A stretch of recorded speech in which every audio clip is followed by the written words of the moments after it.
Picture this, a 16-year-old honor student in Meridian, Mississippi, gets 2 words from a school system that has already decided her future: disappear quietly. 19 years later, that same girl picks up a phone call telling her the company she built is worth $1.2 billion, and that the law of the land now reflects what she spent a decade proving in a spare bedroom and a laundromat back office. This is the story of the notebook, the diploma, the betrayal, the testimony, and the mother who refused to let a system's silence be the final word. Rewind to the beginning. A phone rings in a glass-walled office. On the other end, a number that will change everything.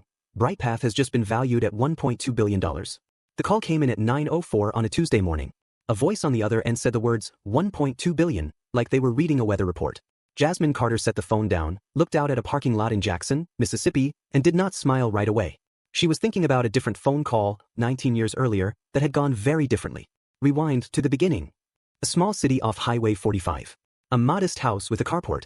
16-year-old Jazz Carter walks home from school, backpack heavy with honors homework.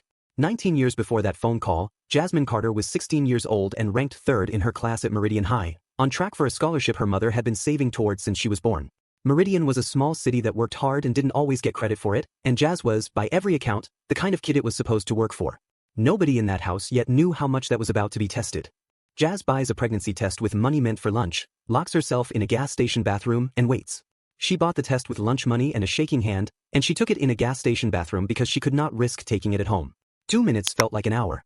When the second line appeared, Jasmine Carter sat down on the closed lid of a Texaco toilet and did the only kind of math that mattered right then. Not algebra, not her GPA, but how many people's plans for her life were about to change without being asked. Jazz tells her mother, Loretta, a night shift nurse, at the kitchen table. Fear, love, and fury collide in one conversation. Loretta Carter had worked double shifts at the hospital for 11 years so her daughter wouldn't have to worry about anything but school. When Jasmine told her at the kitchen table that night, Loretta was quiet for a long time, long enough that Jazz thought the silence itself was the verdict. Then her mother said, "We're going to figure this out," and reached across the table and held her daughter's hands so tightly it hurt. It was not forgiveness yet. It was something that would have to do for now. Word spreads. Jazz is quietly pulled from the honors track and steered toward an alternative program. A teacher, Ms. Angela Price, refuses to let that happen without a fight. Word moved through Meridian High faster than any transcript could. Within a month, a guidance counselor was suggesting, gently and with a straight face, that the district's alternative program might be a better fit going forward. Jasmine Carter had heard that sentence enough times about other girls to know exactly what it meant: disappear quietly. One teacher didn't let it stand. Ms. Angela Price walked into that meeting uninvited and said, "She's ranked 3rd in this school. That doesn't stop being true because she's pregnant." Marcus Davenport, Zion's father, distances himself as the reality sets in, caught between fear and his own family's expectations. Marcus Davenport was 17, a starting receiver with a recruiting letter from a junior college taped inside his locker, and he did not know how to be the person this moment needed. He came to see Jazz twice after she told him. The third time, he texted instead. Jasmine Carter would say, years later, that she didn't blame a scared kid for being a scared kid, she just stopped waiting for him to become someone else. That decision, made quietly at 17, would shape the next decade. Jazz gives birth. Loretta is the only one in the room. A son, Zion. Zion Carter was born at 4:51 in the morning at Anderson Regional, 7 pounds 2 ounces, with his mother's stubborn chin already visible. Loretta was the only one in the delivery room, and when the nurses handed the baby to Jasmine, 17 years old and exhausted past the point of words, she looked down at him and said the only thing that felt true: "Okay. Now we really have to figure this out." It was the second time she'd said that sentence to this child. It would not be the last. Jazz tries to find infant care so she can return to finish high school. Every center has an 8-month waitlist or a price higher than her mother's rent. To go back to school, Jasmine Carter needed somewhere safe to leave a 6-week-old baby for 6 hours a day. She called every licensed center within 15 miles of Meridian. 2 had 8-month waitlists. 1 quoted her $210 a week, more than Loretta's rent. None of them had ever been designed with a 17-year-old mother in mind, because on paper, a 17-year-old mother wasn't really supposed to need them. The math simply did not work. Nobody had built it to. Without care for Zion, Jazz is quietly shifted to a homebound program. On paper, she has left the honors track entirely. By the time Zion was 2 months old, the district had moved Jasmine Carter to a homebound instruction program, technically still enrolled, practically invisible.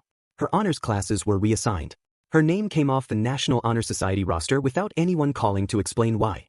She was not the first girl this happened to at Meridian High, and without something changing, she would not be the last. For a few weeks that spring, Jasmine Carter came very close to deciding it simply wasn't worth fighting. Angela Price shows up unannounced with a plan: night classes, work-study credit, and a flat refusal to let Jazz quit. Angela Price drove to the Carter house on a Sunday evening with a folder of paperwork and a refusal to accept the district's version of the story. She sat on the porch steps with Jasmine and laid it out. Night classes twice a week, a work-study arrangement that counted toward credits, and Loretta covering Zion on the nights Jazz couldn't. "This isn't charity," Ms. Price said. "This is me not being okay with watching this happen again." Jasmine Carter would later call it the first time an adult outside her family bet on her without being asked to. Jazz starts writing down every teen mother she knows who has hit the same wall, a running list that will outgrow the notebook.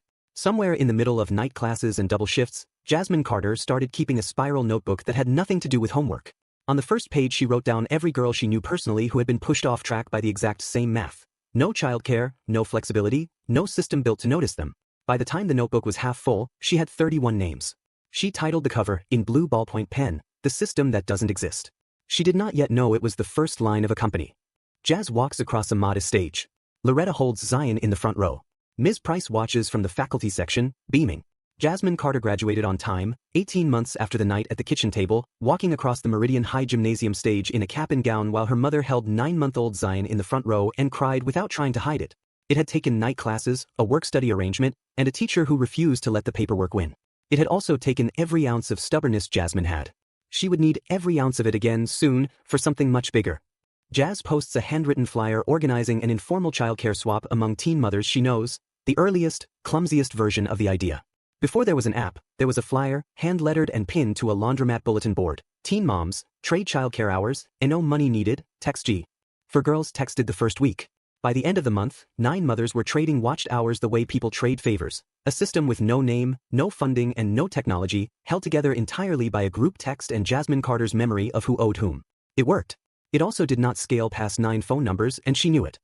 Jazz enrolls, unsure of a major, but registers for an introductory computer science course on a whim. Jasmine Carter enrolled at East Central Community College with Zion on her hip and a major listed as undecided, working the front desk of a daycare by day to pay for both. On registration day, almost by accident, she added an intro computer science course, mostly because the schedule fit around her shifts. She had no plan to fall in love with it. She had even less of a plan for who she was about to meet in the back row of that classroom. Jazz shows classmate Sam Okafor her notebook. He looks at her clumsy list of names and sees something she hasn't yet, a market nobody has built.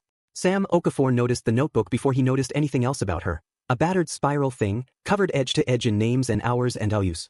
Jasmine Carter explained the trading system almost apologetically, like it was a hobby and not the thing that had let her finish high school. Sam went quiet for a long moment, turning a page. Then he said the sentence that would restart everything. "You're not describing a favor board. You're describing a marketplace nobody's built yet. Why hasn't anybody built this?" Jasmine didn't have an answer. She was about to spend the next decade finding one. You are watching the Dawn Film Vault. To stay informed on what transpired in the next episode, subscribe now to be updated when the next episode drops.